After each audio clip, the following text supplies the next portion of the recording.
Hey everyone, welcome back. Today, we're diving into a super practical topic: how to send money from Canada to the US in 2025.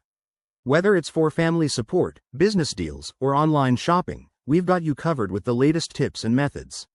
Let's jump right in. First things first, why is this relevant in 2025? With new digital regulations and evolving exchange rates, sending money has become faster and more affordable, but you need to know the best options. The most common ways include bank transfers, online services, and even cryptocurrency.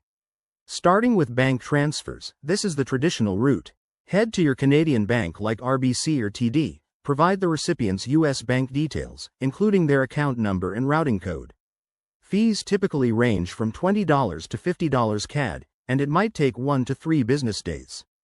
Pro tip: check current exchange rates first to avoid surprises. Aim for services that offer the mid-market rate. For something quicker and cheaper, try online platforms like Wise or Revolut.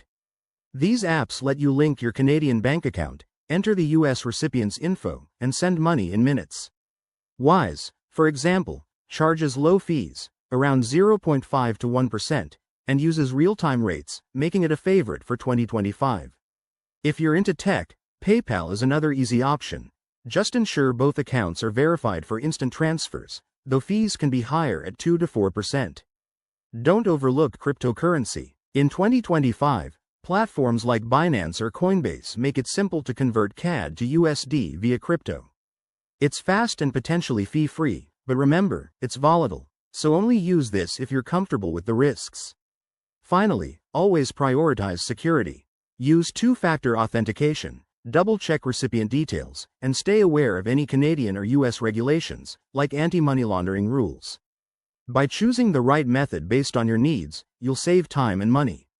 Thanks for watching. If you have questions or your own experiences, drop them in the comments below.